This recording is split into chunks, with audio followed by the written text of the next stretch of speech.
Hello there, it's Mrs. Ferris from Wood Library with my friend Bernard, and we're ready for some bedtime stories. Are you? Well, get all comfy cozy and let's have our first book. It's called The Missing Pears, and it's written and illustrated by Yvonne Ivinson. And this is published by Greenwillow Books. "What's up, Fox?" said Bear. "I've lost my sock," said Fox. "Look, I have one bare paw." "Are you cold?" asked Bear. "My toes are cold," said Fox. "I need 2 socks. I need a pair." "Oh, I know where to go," said Bear. "I'll tow you." See, he's gonna pull them along. "Hello there," said Fox to Hare. "I've lost a sock and I need a pair. Do you have a spare?" "No, Fox," said Hare. "And look, I've lost my mitten and I have one bare paw. I need a pair too." "Well, jump in my box, Hare," said Fox. "Bear knows where to go." "Hello, Badger," said Fox. "We're missing our sock and mitten pairs. Do you have any spares?" asked Hare. "No. And look," said Badger, "I've lost my boot and I have one bare foot. I need a pair too." "Hop in my box, Badger," said Fox. "Bear knows where to go." "Almost there," said Bear. "No, no, no, no, not pear, Bear, pear." "Not pear?" asked Bear. "Oh, now we'll never find them," said Fox. "And I love my socks." "I love my mittens," said Hare. "I love my boots," said Badger. "I love pears," said Bear. "Oh, Bear. Oh. Do you see what Bear did? He let go of the string to eat his pear. And the box... "Help, Bear! Watch out! Look out!" "Wait! Are those our missing pears? Share?"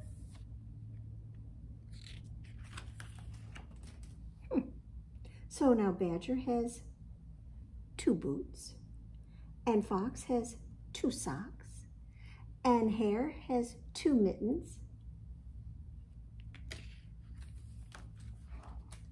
and they're all very happy. I'm glad they found their stuff. And maybe they found a new friend in that dog who'd seemed to have borrowed them all. Well, shall we do a finger play? Which one would you like to do? We haven't done this one in a long time. Can you put up your 2 fingers like they're bunny ears? Because there was a hare in that story, wasn't there? Here is a bunny with his ears so funny, and here's his hole in the ground. When a noise he hears, why he pricks up his ears and he hops in his hole with a bound. Let's do it again.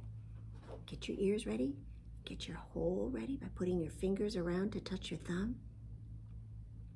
Here is a bunny with his ears so funny, and here's his hole in the ground. When a noise he hears, he pricks up his ears and he hops in his hole with a bound. Well, we're going to have a story about 2 other animals now. This is called The Cat and the Rat and the Hat. Rhyming again. This story is by Lynas, or Lynas, I'm not sure how she says it, with illustrations by Matt Hunt. I like that bright pink hat, don't you? And it's published by Nosy Crow.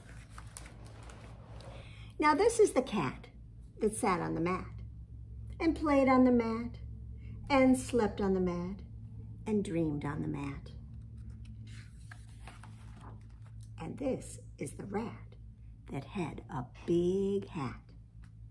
And this is the cat that sat on the mat that saw the rat that had the big hat and said, "I want that hat." And this is the cat that chased the rat that had the big hat all over the mat. And this is the cat with the hat.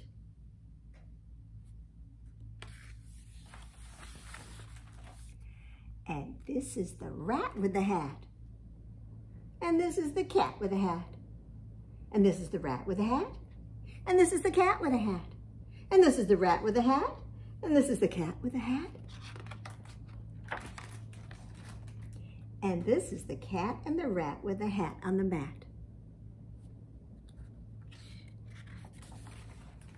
And this? Well, this is the bat with a fancy cravat that saw the cat and the rat with the hat on the mat and said, oh, bats hang upside down.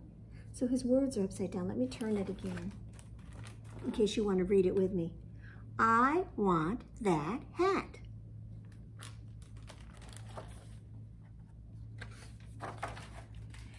And this is the bat that twisted and twirled like an acrobat that flicked and flapped that fancy cravat at the cat and the rat with the hat on the mat. And this is the cat and the rat that said, I want that fancy cravat. Now, did you figure out a cravat is a tie? And this is the rat that dashed and snatched the fancy cravat. And this is the cat that sat on the rat with a splat.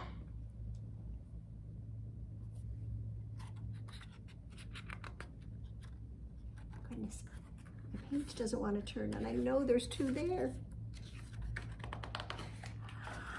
And here we go again. This is the cat with the fancy cravat, and this was the rat with the fancy cravat, and this is the cat with the fancy cravat, and this is the rat with the fancy cravat, and this is the cat with the fancy cravat, and this is the rat with the fancy cravat.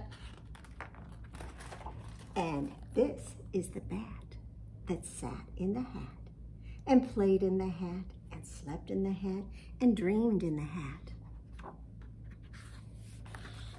And this is the cat and the rat on the mat with the fancy cravat that said, oh, drat, the bat got the hat. And you know, that was that. Now, some of you who are learning to read, this would be an easy one to pick up because all of the words have A-T, and we just changed the beginning letter. So we've got cat and rat and hat and bat. So you might want to borrow this sometime and read it yourself. Well, hickory dickory dock, the mouse went up the clock. Well, the clock struck 1 and the mouse ran down, hickory dickory dock. Well, our next story is not about a cat or a rat or a bat. It's about a dog named Buster. This is written and illustrated by Denise Fleming.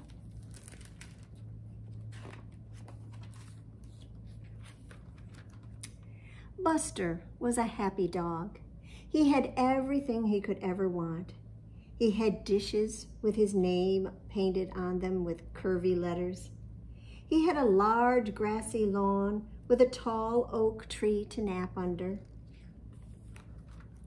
He had a sand pit for taking dirt baths, and an in and out flap on the back door, a basket of toys, a radio tuned to his favorite station, and brown shoes who took Buster to the park whenever Buster asked.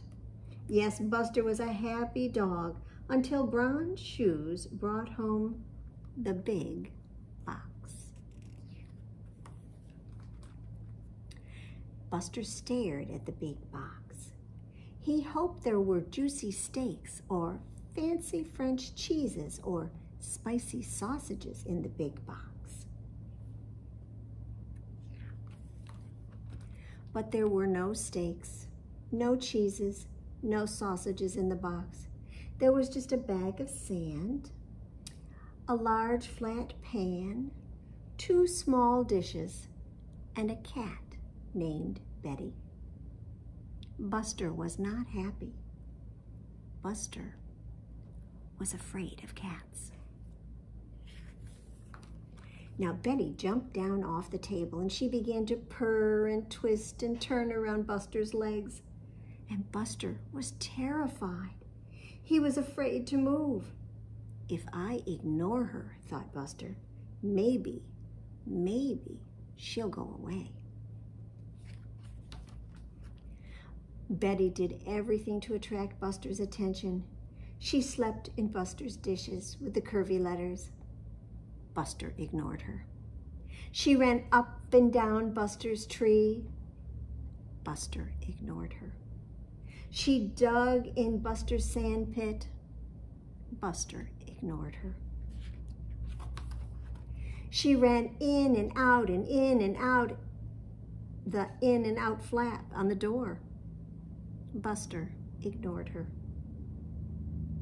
She hid Buster's toys. Buster ignored her. And then she changed the station on Buster's radio, and that was too much for poor Buster.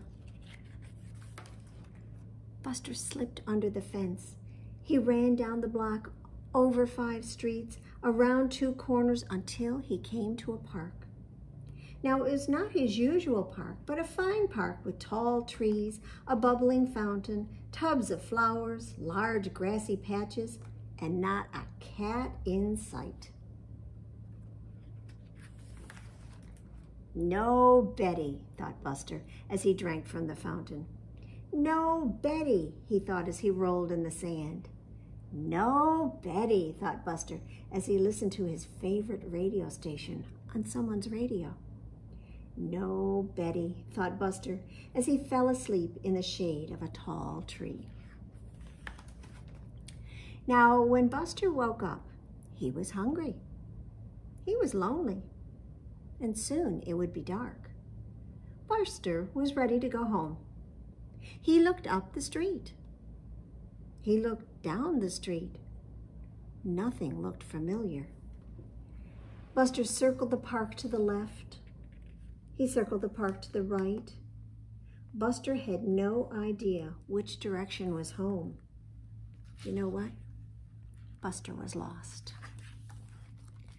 So Buster asked the big yellow dog if he knew which way was home. He asked the tiny black dog if she knew which way was home. He asked the man sweeping the walks if he knew which way was home, but no one in the park had any idea where Buster lived. So Buster sat very still and tried to remember the route that he'd taken to the park. But he'd been so busy trying to get away from Betty that he hadn't paid any attention. All Buster could think about was how he would never see his home, his dishes, his sandpit, his toys, his tree, or brown shoes again. What would he do? Where would he go? And just then, a pigeon circled Buster and landed close to Buster's ear. "Cuckoo!" said the pigeon, looking up. So Buster looked up, way, way up. And at the top of a tall tree, several streets over, Buster saw a waving ball of white fur. The tree looked very familiar, and the waving ball looked very familiar. It was Betty. So Buster ran out of the park, and he went around 2 corners, over 5 streets. He turned left and ran up the block, all the time keeping an eye on Betty. There she is here. And he was all the way over here. But this is how he went. He went down and over this way and up and up and over, up, right to there. Buster slipped under the fence, and Betty ran down the tree and over to Buster. Betty began to purr and twist and turn around Buster's legs. Buster was a happy dog. He had everything he could ever want, and more. So I guess Buster has learned that Betty would be a good friend to have. Well, I've got 5 little hot dogs that are cooking in the pan. The grease got hot and one went bam. So 4 little hot dogs are cooking in the pan. The grease got hot and one went bam. 3 little hot dogs are cooking in the pan. The grease got hot and one went bam. 2 little hot dogs are cooking in the pan. The grease got hot and one went bam. 1 little hot dog is cooking in the pan. The grease got hot and the one went bam. So no little hot dogs are cooking in the pan. The grease got hot and the pan went bam. Well, it's been pretty hot here lately, and I hope some of you have been able to go and swim, whether it's in a lake or in a pool or maybe even the ocean. And we're going to have a story about somebody who's looking for someplace cool. This is called Harry by the Sea, and you might recognize Harry. He's Harry from Harry the Dirty Dog stories. This is written by Jean Zion and illustrated by Margaret Bloyd Graham. It's going to be a hot day. This is published by HarperCollins. It looks like they're off to the beach. They have their sun hats and their sunglasses and everything they'll need for the beach, I think. Harry was a white dog with black spots who liked everything about the seashore except the hot sun. Now one day when the sun was hotter than ever, Harry looked for a shady place to sit.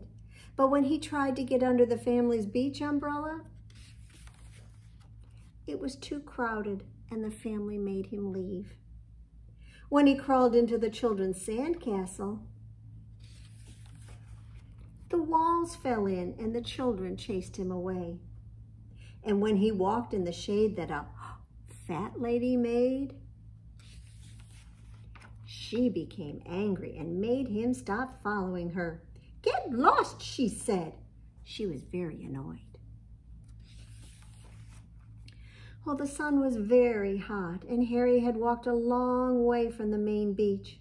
He was tired, so he sat down at the water's edge. Well, all of a sudden, a big wave came from behind and crashed right on top of Harry. And when the wave rolled back, Harry was left floating in the water, and he was completely covered with seaweed. Why, he didn't look like a dog anymore. He looked like something from the bottom of the sea. Suddenly, a lady saw him floating toward her. "Help! Help!" she shrieked. "It's a sea monster!" Well, the lifeguard heard her and blew his whistle. "Everybody out!" he shouted. "Everybody out of the water!" So everyone ran out of the water, and so did Harry.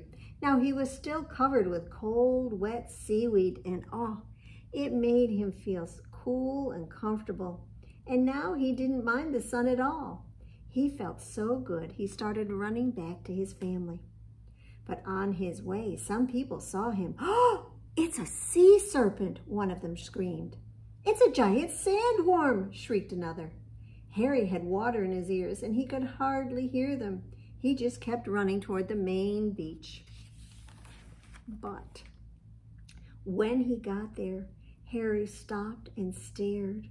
Instead of just his family's umbrella, now there were hundreds of them, and they were all striped just like his family's. Harry couldn't tell one umbrella from another. Suddenly, 2 beach attendants saw him. "Holy smoke," one of them said. "What's that?" "Oh, it's a bushy-backed sea slug," exclaimed the other. They whispered for a moment, and then they ran off. Now Harry went from umbrella to umbrella, but he couldn't find his family. Everyone wore sun hats, everyone wore sunglasses, and everyone used suntan oil, just like his family. Harry looked and sniffed very hard, but it was no use. He couldn't tell one family from another. Suddenly, the two beach attendants came running back, carrying a big trash basket between them. They ran toward Harry and said, "Stand back, everyone. We're going to catch it and take it to the aquarium." So then they tiptoed right up behind Harry, and they raised the trash basket over his head. Now Harry didn't know the beach attendants were behind him. He was listening to something. He thought he heard someone calling his name. Why, there it was again. "Harry, Harry, Harry." Well, now Harry was sure. He didn't wait another second, and just as the basket came down, he ran. He ran right out from under the basket, and it happened so fast that the beach attendants just stood there with their mouths open. He raced through the crowd. Some people screamed, some people ran, and some people did both. But Harry paid no attention. He just kept on running across the beach. And when he got to the hot dog stand, he stopped and barked happily. Behind the counter, the hot dog man was shouting, and it was his voice that Harry had heard. But Harry had water in his ears, and he couldn't hear very well. The man wasn't shouting, "Harry, Harry, Harry." He was shouting, "Hurry, hurry, hurry. Get 'em while they're hot. Hot dogs for sale." Well, Harry still thought the man was calling his name. He barked and jumped with joy, and he barked so much that suddenly, why, that seaweed that had been on him fell right off. And when the crowd saw that Harry was a dog, they gasped. Why, they couldn't believe their eyes. All at once, Harry began to jump higher than ever because he saw the children, his children. They were running toward him. "Oh, Harry," they cried, "we heard you bark. We've been looking all over for you." Harry was so happy he did a little dance. Now the hot dog man was very grateful to Harry for bringing the crowd to his stand. He sold all his hot dogs. He gave Harry a free hamburger. Why, the lady who had told Harry to get lost, when she came along, she bought a cold drink for him. "You're no sea monster," she said. "You're just a lost hot dog." And everyone laughed, except the two children. "He's not lost," said one of them. "He's Harry, and he's ours." And then they hurried off to join the rest of the family. Now, the next time Harry's family went to the beach, why, they brought a new umbrella, and Harry liked this one very much. It was white with black spots, just like him. And no matter how crowded the beach became, it was easy to find. But best of all, it was big. And when the sun got very hot, there was room underneath for all of them, even Harry. All right. Well, let's see here. I think we're going to have time for one more story, but I'm pretty sure we need to get our bubble gum out. So reach in your pocket, whether it's a real pocket or a pretend pocket, and pull out your pretend bubble gum. Unwrap it, put the gum in your mouth and chew it up until it's all soft and squishy, and then we'll do something disgusting with it. Here we go.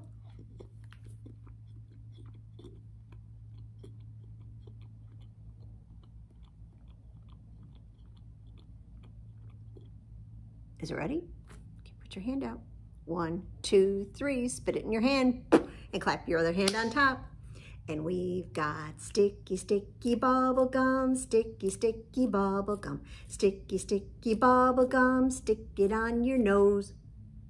Do you want to leave it there? No, so let's get it off. On stick. Sticky, sticky bubble gum, sticky, sticky bubble gum, sticky, sticky bubble gum, stick it on your back. On stick. Sticky, sticky bubble gum, sticky, sticky bubble gum, sticky, sticky bubble gum, stick it on your chin. On stick. Sticky, sticky bubble gum, sticky, sticky bubble gum, sticky, sticky bubble gum, stick it on your arm. On stick. Sticky, sticky bubble gum, sticky, sticky bubble gum, sticky, sticky bubble gum, stick it on your cheek.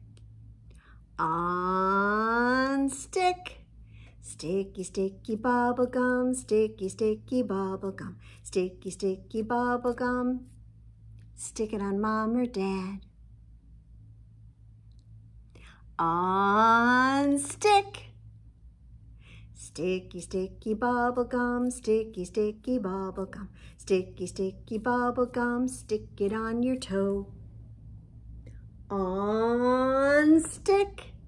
Sticky, sticky bubble gum, sticky, sticky bubble gum, sticky, sticky bubble gum. Time to throw it in the trash. I often like our last book to be kind of a going to bed story. So this is called Goodnight, Veggies. This is written by Diana Murray and Zachariah O'Hara. Sunset in the garden. Robins in their nest. Tossing, turning veggies need to get some rest. See some lettuces and some peppers, some tomatoes. Looks like cucumbers over here. The turnips tucked in tightly. And potatoes closing eyes. Can you close your eyes? Open them up. Tuckered out tomatoes, humming lullabies. These are tomatoes too, yellow ones. Cuddly cauliflowers, droopy pods of peas. Rhubarbs reading stories to worn-out broccolis. Baby carrots snuggling, and baby lettuce too. Baby eggplants dreaming of places far and new. Cucumbers are calm, lined up nice and neat. Golden yams are still, and beets are simply beet. Cabbages are nodding their leafy, sleepy heads. Radishes are dozing in cozy garden beds.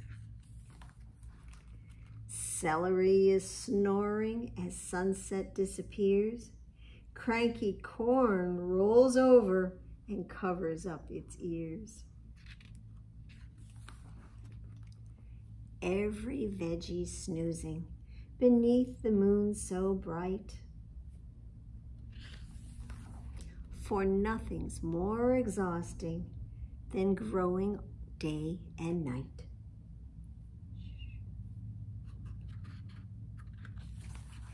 Good night, sleepy veggies. Sleep tight. Now, did you notice that there was a worm on every page? When we go back to the beginning here. There he is. I think he must live in the garden. There he is on his lounge chair.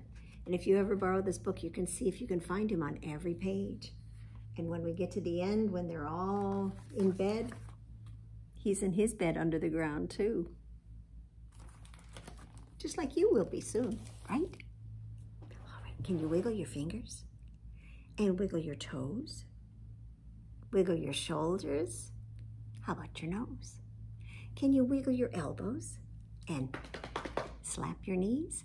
And stretch your arms. And get ready, please, for our flannel board story tonight. It's lots of colors in this. And this is called, let me get my pieces here, The Deep Dark Sea. Now there's a sea, a deep dark sea, and there's a rock, a red rock. Yes, a red rock in the middle of the deep dark sea. And there's a tree a green tree. Yes, a green tree on the red rock in the middle of the deep, dark sea.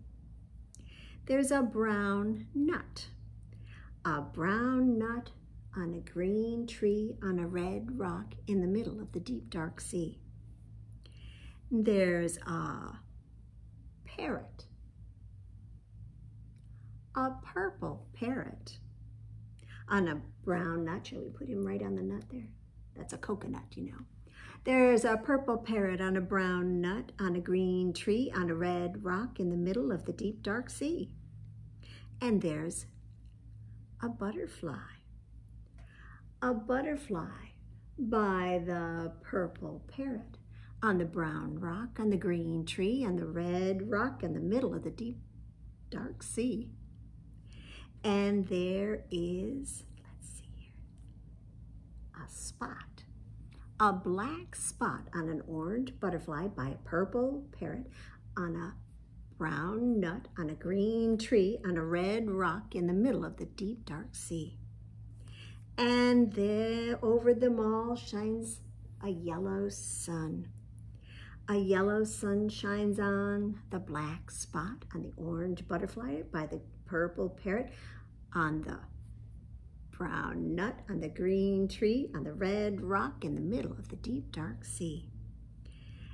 Until a white cloud turns dark and gray, which makes all the fishies come up to play,